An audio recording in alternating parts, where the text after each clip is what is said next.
The War Master murdered his own sons. On the black sands of Istvaan, brother turned on brother, and the Imperium shattered. This is the day the Horus heresy stopped being rumor and became genocide.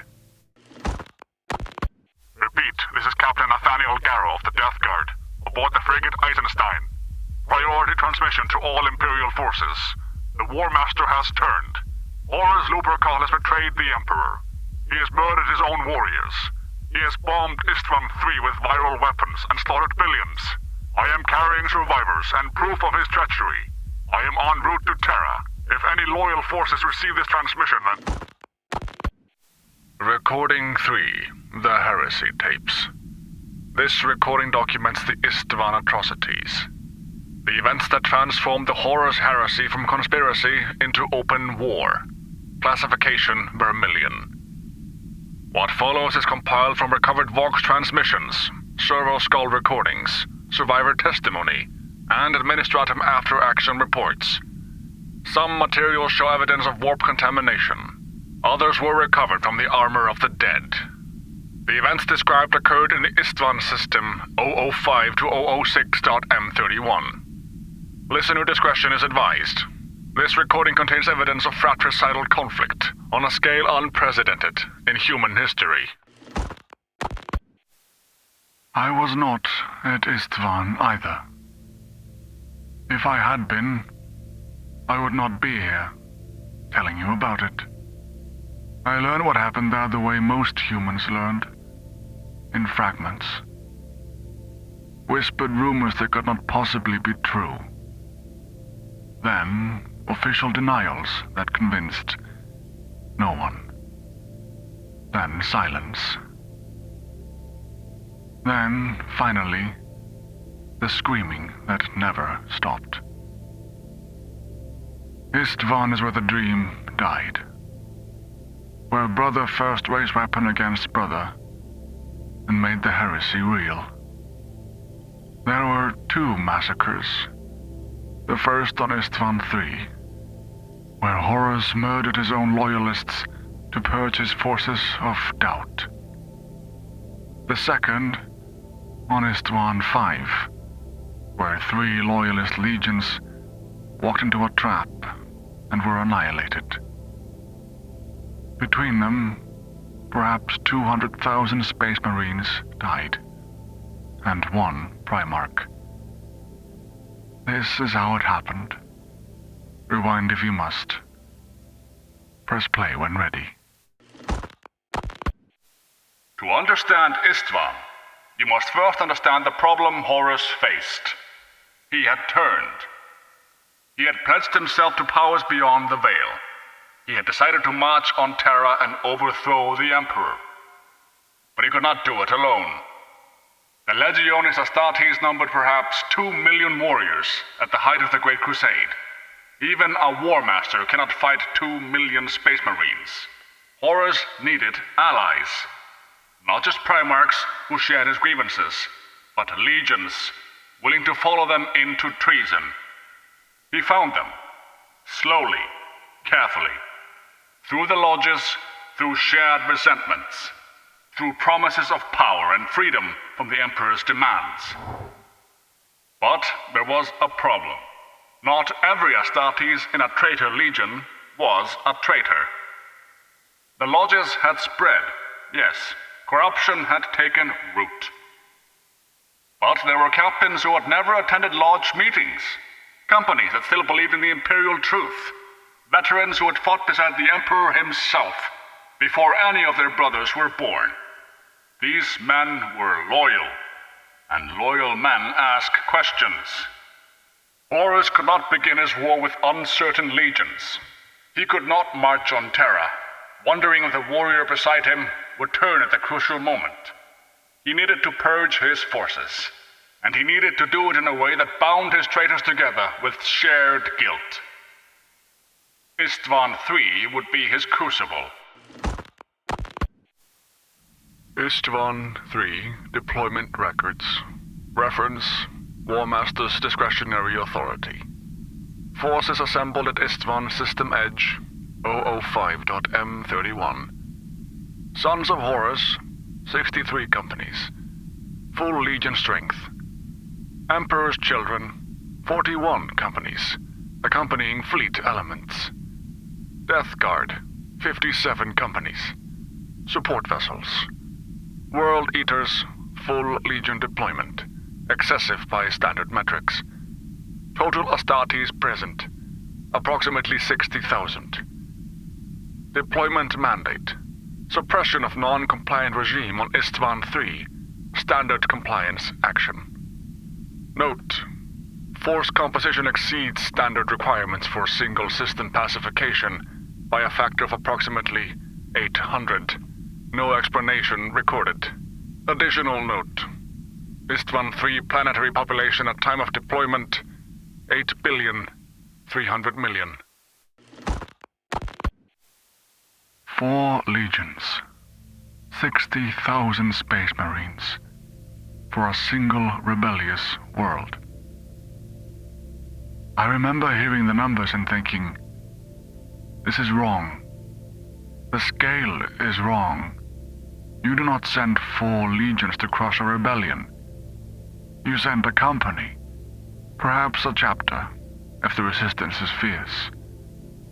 You send 4 legions when you want to make a statement, when you want the galaxy to watch. But no one was watching Istvaan. It was a minor world, far from the great trade routes, strategically insignificant. The rebellion there was barely worthy of the name. Why, then? Why such overwhelming force? Why the War Master himself aboard the Vengeful Spirit, commanding in person? We should have asked. We should have demanded answers. But we had grown so used to trusting Horus, to believing that the War Master had his reasons, even when those reasons were hidden from us. And somewhere in that vast fleet, while we made our assumptions, Horus was making lists. First Wave Assault Deployment, Istvaan III. Personnel assigned to planetary assault, approximately 12,000 Legiones Astartes. Selection criteria: data expunged by War Master seal. Note: First Wave personnel were drawn disproportionately from companies identified in supplementary documentation as ideologically unreliable and resistant to launch interaction. These classifications do not appear in standard administratum terminology. Further note: First Wave deployment authorized drop pod insertion only. No Stormbird support. No Thunderhawk extraction capability. Communications blackout mandated upon landing. These protocols are inconsistent with standard compliance doctrine. Additional note: several First Wave officers requested clarification of deployment parameters. All requests were denied without explanation. The loyalists did not know they were loyalists. That is the cruelty of it. They were not rebels. They were not dissenters.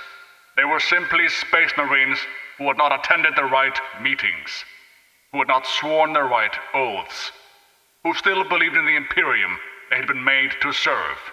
Some of them were the most decorated warriors in their legions, veterans of 100 campaigns, heroes of the Crusade. They were assigned to the First Wave because they could be trusted to fight, to win, to die for the Emperor. They just could not be trusted to betray him. 12,000 of them sent to the surface in drop pods, cut off from the fleet, with no idea that the brothers watching them from orbit had already decided to kill them. They thought they were the tip of the spear. They were the sacrifice. I was in the drop pod when I first understood something was wrong. Captain Torgadon had requested Stormbird deployment, standard doctrine for a contested landing zone. You want air support, extraction capability, the ability to adjust if the ground situation changes. Every campaign I'd ever fought, we had Stormbirds. The request was denied. Then the communications blackout was announced. No contact with the fleet after landing. No updates. No reinforcement requests. No extraction calls. We were to prosecute our objectives and await further orders. Sergeant Marek, he had served with the Emperor himself back in the early Crusade. He said it felt wrong. He said it reminded him of how they used to deploy the Thunder Warriors. Send them in, cut them off, let them die. We laughed at him. The War Master would never. The War Master would never. There is a particular cruelty in sending men to die, while letting them believe they're going to win. The loyalists who dropped on Istvaan III thought they were the vanguard of a glorious compliance action. They joked in the drop pods. They made wagers on kill counts. They looked forward to the victory feast aboard the Vengeful Spirit. Some of them had brothers in the fleet. Actual brothers. Gene-kin from the same intake. Men they'd fought beside for decades. They waved at the observation decks as the pods fell. And on those observation decks, the men they waved to were already loading the virus bombs. Surface Command, this is Captain Tarvitz. Emperor's Children, priority override. Authentication, Palatine Aquila 77. I am inbound to your position in a Commandeer Thunderhawk. Do not, repeat, do not fire on my approach. You have to listen to me. I've just come from the Pride of the Emperor. The bombardment bays are loading virus warheads. The fleet is moving to firing positions. The War Master has ordered exterminatus on the entire surface. They are going to kill everyone. Our brothers, the civilians, everyone on the planet. You have perhaps 10 minutes before the first bombs fall. Get to shelter, get underground. Seal your armor and do not open it for anything. I'm sorry. I'm so sorry. I didn't know until I saw the loading manifests. I am coming. Hold on, I am coming. Captain Saul Tarvitz, Emperor's Children, 3rd Company. He was on the Pride of the Emperor when he saw the virus bombs being loaded. He understood in an instant what it meant, what Horus intended, what his own legion had agreed to. There is a moment in every catastrophe when someone sees what is coming and must decide, do I stay silent or do I act? Tarvitz was not supposed to be on the ship. He had been assigned to the 2nd wave, kept back from the planetary assault, because, we now know, Eidolon suspected his loyalty. He was on the hangar deck when the bombardment crews began loading the warheads. He could have looked away. He could have told himself that surely there was an explanation, that the War Master would not do this, that orders were orders. Instead, he ran. Thunderhawk, Bay 3. Bay 3 is unguarded. If I can reach... They've seen me. They know. I don't care. I don't care if they shoot me down. Someone has to warn them. Someone has to... Hold on, brothers. I am coming. Emperor, forgive me for what I could not stop. But I am coming. He flew through the fleet with every gun tracking him. The Pride of the Emperor fired on one of its own Thunderhawks. Tarvitz flew through the bombardment itself, through the gaps between falling warheads, through air already thick with viral death. He should not have made it. He saved hundreds of lives, perhaps thousands. It was not enough. Tarvitz's warning gave us 90 seconds, maybe less.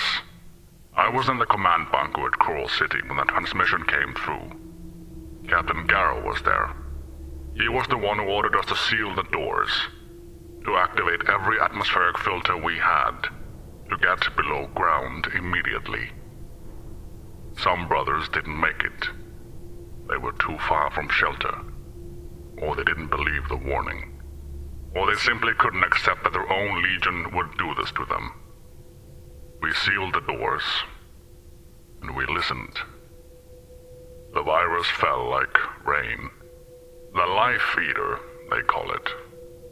A biological weapon so potent that it dissolves organic matter on contact. Flesh, bone, plant, animal, everything that lives, reduced to sludge in seconds. The screaming lasted longer than you would think. Not from civilians, they died too fast to scream. 8 billion people dead before they could draw breath to cry out. The screaming came from our brothers, the ones who didn't reach cover in time. Power armor is sealed. It should have protected them, but the Life Eater finds a way in. Through the joints, through the filters, through any gap, any crack, any imperfection in the seal. I heard Captain Uriok die over the box. He described what was happening to his own body as it happened. His lungs filling with fluid, his eyes dissolving in their sockets, his skin sloughing away from muscle. It took him 4 minutes. He was conscious for most of it, and then the fire came. When organic matter decays, it releases gas, methane, hydrogen sulfide, combustible compounds.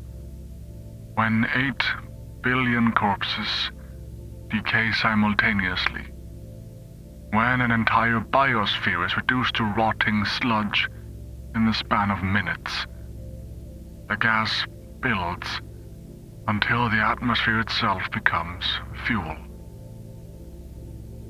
A single spark, friction from a collapsing building, static discharge, a damaged power line, and the world ignites. The firestorm lasted for 3 days. It consumed everything. The cities, the forests, the fields, the bodies of the dead. The sky turned black with ash, then orange with flame, then black again. And beneath it all, in sealed bunkers and hardened shelters, the loyalists survived. Hundreds of them, out of 12,000. They emerged into a world of ash and char. Every surface was carbonized. The air was poison. Nothing lived on the surface of Istvaan III, except them. And then they saw the dropships descending through the black clouds. Their brothers were coming to finish the job. Contact! Sons of Horus assault elements at grid reference 774. They're coming in force. Command, those are Luna Wolves' colors. They are our brothers. Why are they... Rally on me. All survivors, rally on my position. I know what you're feeling. I know you cannot believe what is happening. I did not believe it either when I saw the bombs being loaded. But it is real. War Master has betrayed us. Our primarchs have betrayed us. Everything we believed, every oath we swore was a lie. But we are still Space Marines. We are still warriors of the Emperor, and we will not die on our knees. Form a perimeter. Establish defensive positions. Make them pay for every inch of this poisoned ground. If they want us dead, they will have to come down here and do it themselves.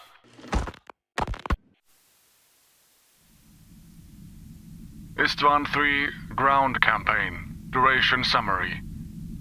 Initial bombardment, Day 1. First Traitor Ground Assault, Day 3. Final Loyalist Resistance eliminated, Day 94. Annotation. Traitor forces anticipated total loyalist casualties within 72 hours of initial bombardment.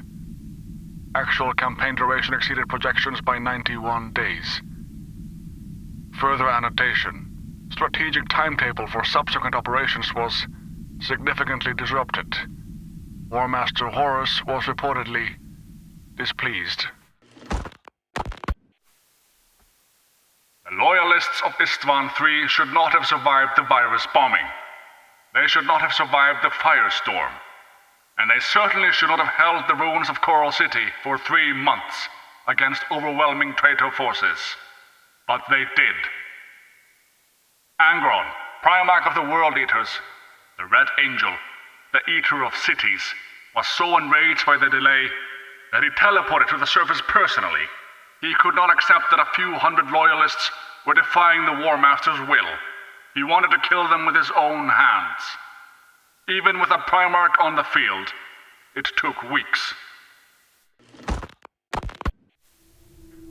I saw Angron. He came down with the second wave of World Eaters, when Horus finally lost patience with the siege. I was on the western perimeter when the Thunderhawk touched down. You cannot understand what a primarch is until you see one. They are not like us. They are not even like Space Marines. They are something else entirely. Something that wears a human shape and moves like a force of nature. Angron was broken. You could see it. The butcher's nails in his skull, the constant pain, the rage that never stopped. He did not fight like a general. He fought like an animal. A beautiful, terrifying, screaming animal. He killed 30 of my brothers in the first hour. I watched him tear Captain Erlen apart with his bare hands. We held anyway. We fell back. We regrouped. We held. Because what else could we do? We were already dead. We had been dead since the bombs fell. All that remained was to make our deaths cost something. 94 days. I've tried to imagine what that was like. 94 days in the ruins of a dead world, fighting brothers who had sworn the same oaths you had sworn, watching your numbers dwindle day by day. They had no resupply, no reinforcement, no medical evacuation. When a brother fell wounded, you either saved him or you watched him die. When ammunition ran low, you scavenged from the dead, loyalist and traitor alike. And every day, more traitors came. Fresh troops, cycling down from the fleet, while the loyalists grew weaker, more ragged, more desperate. By day 30, we had stopped counting. Not the days, we counted those. We scratched them into the walls of the bunker like prisoners, but we stopped counting the dead. There had been 400 of us in the western sector after the bombing. By day 30, there were maybe 80. By day 60, there were 31. I knew all of their names. I knew their homeworlds, their honors, the campaigns they had fought. I had watched most of them die. We stopped talking about rescue. We stopped talking about survival. We talked about how many traitors we would take with us. We made bets. Grim little wagers on who would kill the most before the end. Sergeant Maruk won. 107 confirmed kills before a Sons of Horus captain finally brought him down. We found his body 3 days later, still clutching his combat knife. There were 4 dead traitors around him. He had kept fighting after his bolter ran dry. They think we are fighting to survive. We are not. We are fighting to hurt them, to delay them, to make this betrayal cost more than Horus ever imagined. Every day we hold is a day the Emperor has to prepare. Every traitor we kill is one fewer marching on Terra. Every hour we buy is an hour the loyal legions can muster. We are not survivors. We are the first line of defense for a throne we will never see again. And we will hold this line until there is no one left to hold it. I am taking the Eisenstein. No, I am not asking permission. I am telling you what is happening. There are 70 battle brothers on this frigate who still believe in the Imperium. There are astropaths who can carry a message. There is a warp-capable ship that can reach Terra before Horus does. Someone has to warn the Emperor. Someone has to tell him what has happened here. I know what you're thinking. Desertion, cowardice, abandoning our brothers. But our brothers on the surface are already dead. They know it. We all know it. They are fighting to delay the traitors, to buy time. And that time is worthless if no one uses it. I am not running. I am carrying their message. Captain Nathaniel Garro, Death Guard, 7th Company. He commandeered the frigate Eisenstein with 7 loyalist brothers and fled the Istvaan system while the battle still raged. His own legion fired on him as he ran. The vessel was damaged, its warp drive barely functional. But he made it. Through storms and pursuit, and the howling madness of the Immaterium, he made it to Terra. He was the first to warn the Emperor of Horus's betrayal. The loyalists on the surface, the ones who held Coral City for 94 days, they knew Garro had escaped. They knew their deaths had purchased something. It was the only victory they would ever have. Istvaan III campaign final assessment. Loyalist casualties, total. Traitor casualties, approximately 2,000 Legiones Astartes.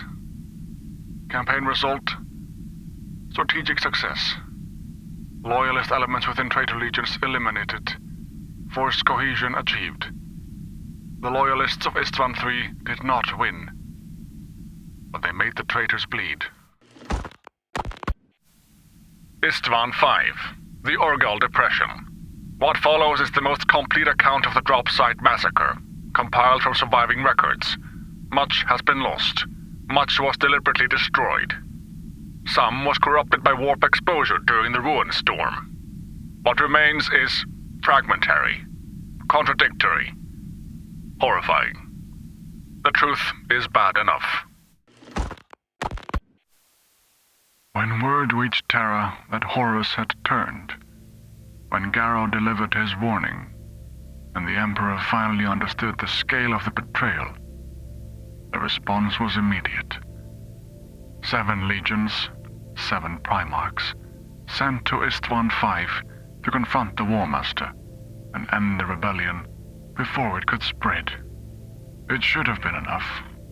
7 legions against 4. Even accounting for the losses at Istvaan III, the Loyalists had overwhelming numerical superiority. But the Emperor did not know what the lodges had built. He did not know how far the corruption had spread.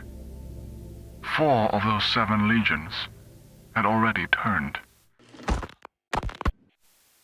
The battle plan was elegant in its simplicity. 3 legions, Iron Hands, Salamanders, Raven Guard, would make planetfall and engage the traitor positions directly, pin them in place, draw them into close combat, where numbers and fury would tell. Then the second wave, Night Lords, Iron Warriors, Ward Bearers, Alpha Legion, would land behind the traitors, catch them in a vice, crush them between 2 loyalist forces. It should have worked. It would have worked. If the second wave had been loyal. Iron Hands Command, this is forward observation. The second wave has landed. Reinforcements deploying to our rear. They're forming up behind the traitor lines. We have them. Wait, something's wrong. The formation is, they're not advancing on the traitor positions. They're spreading out. Encirclement pattern. Command, their weapons are hot. They're not targeting the traitors. Why are they aiming at us? Command, please advise. I don't understand. What? The Night Lords are They're firing! The second wave is firing! I was there. Iron Hands, 10th Company. Morlock's veteran squad. We had pushed deep into the traitor positions. Ferrus Manus himself was leading the assault, and brothers, I tell you, there is nothing in the galaxy like watching a Primarch fight. The Gorgon was death incarnate. His hammer crushed Astartes like insects. His fury was beautiful. We were winning. The traitors were falling back. We could see the vengeful spirit in low orbit, and we knew that Horus was watching his rebellion crumble. Then the second wave landed. I remember the relief. Finally, the reinforcements have come. Now we end this. The Night Lords touched down first. I saw their drop pods open. I saw their warriors emerging. I raised my hand to signal them, to direct them toward the traitor flank. They raised their bolters. I remember thinking they must see traitors behind us. They must be firing over our heads. And then Brother Calagian's head exploded, and Brother Tercio fell. And I understood. I understood, but I could not believe. Even as I dove for cover, even as my brothers died around me. Some part of me kept thinking, this is a mistake. This has to be a mistake. The Urgal Depression became a killing field. Iron Hands, Salamanders, Raven Guard, 30,000 loyalist Astartes, caught between two armies, traitors before them, traitors behind. No retreat, no relief, no hope. They fought. Emperor, how they fought. But it was not a battle. It was slaughter. And in the heart of that slaughter, two brothers met. Ferrus Manus and Fulgrim.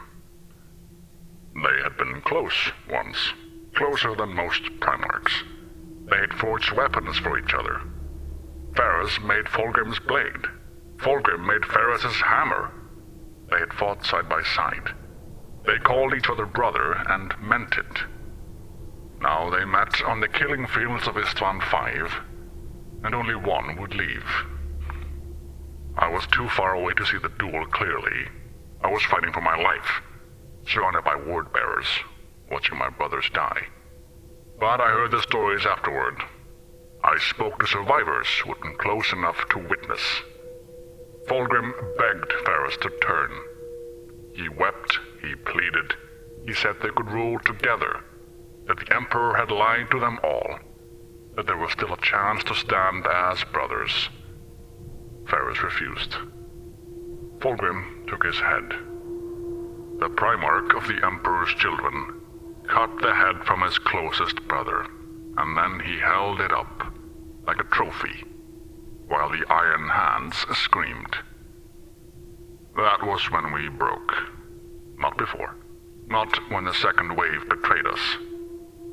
When Ferrus fell, we broke. Additional casualties, Istvaan V. Primarch Vulcan of the Salamanders. Captured alive by Night Lord's forces. Transported to traitor vessel.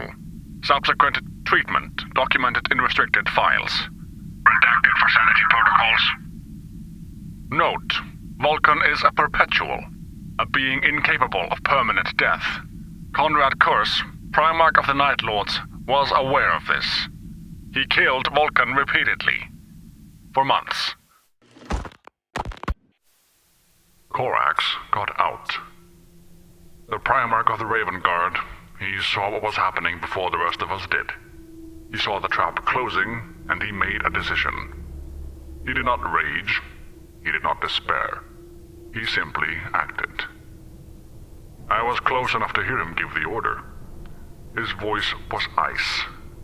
All loyalist forces converge in my position. We are leaving. Not retreating, leaving. as if the entire massacre was merely an inconvenience. As if 8 legions of traitors were a problem to be walked through rather than fought. And then he started killing. Corax did not fight like Varus.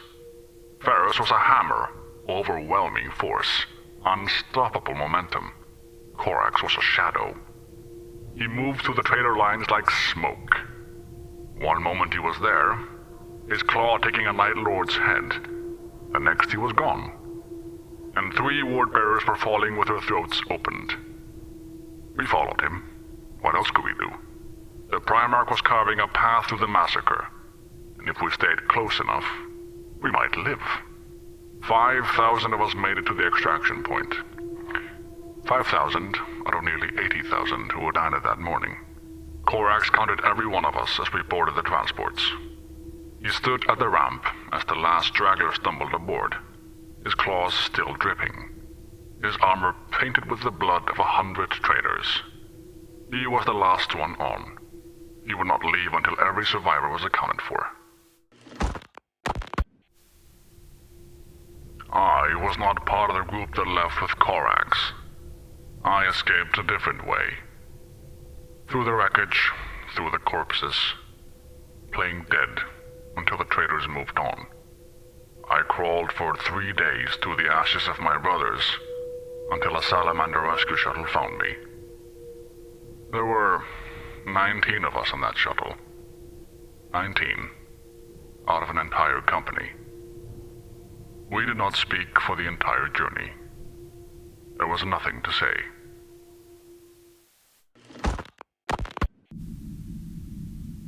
Istvaan V engagement, final casualty assessment. Iron Hands Legion, 98% casualties. Primarch Ferrus Manus confirmed killed. Salamander's Legion, 95% casualties. Primarch Vulcan captured, status unknown. Raven Guard Legion, 94% casualties. Primarch Corvus Corax escaped with approximately 5,000 survivors. Total loyalist casualties, approximately 140,000 Legionis Astartes. Time elapsed from first contact to loyalist retreat, 19 hours. Traitor casualties, negligible. The Shattered Legions. That is what they call the survivors. Iron Hands without a father. Salamanders without a home. Raven Guard reduced to shadows. 3 legions that had once numbered among the mightiest forces in the Imperium. Broken in a single day. They did not surrender. They did not flee. They became ghosts, striking from the darkness, bleeding the traitor supply lines, refusing to die. For 7 years, while the heresy burned across the galaxy, the Shattered Legions fought their own war. No reinforcements, no resupply, no hope of victory. They fought because fighting was all they had left. After Istvaan, there was no going back. Not just for the warriors, not just for the primarchs, not just for the billions of civilians who died for the crime of living on the wrong world at the wrong time. Something else died there. Something that could not be recovered. No matter how many worlds we reconquered, no matter how many traitors we killed. The belief that we were one people. Before Istvaan, there were disagreements, rivalries, tensions between legions, between primarchs, between visions of what the Imperium should become. But beneath it all, there was a shared understanding. We were humanity. We were building something together. We were brothers. After Istvaan, there were only enemies. The war that followed would last 7 years.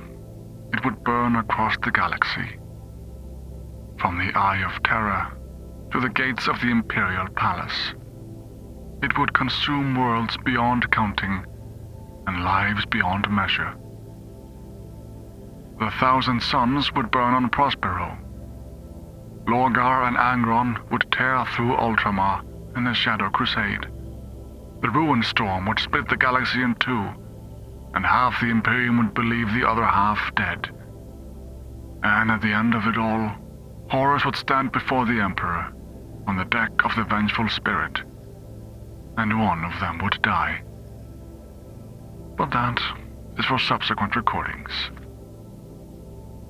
All of it began here, in the ashes of Istvaan III, in the killing fields of Istvaan V, in the moment when brother first raised weapon against brother and made the heresy real. This is what we lost. This is what we became. This concludes recording 3, the Heresy Tapes. Classification remains Vermilion. The next recording documents the 7 years of war that followed Istvaan. The burning of Prospero, the Shadow Crusade, the Ruin Storm that divided the galaxy. The Emperor protects.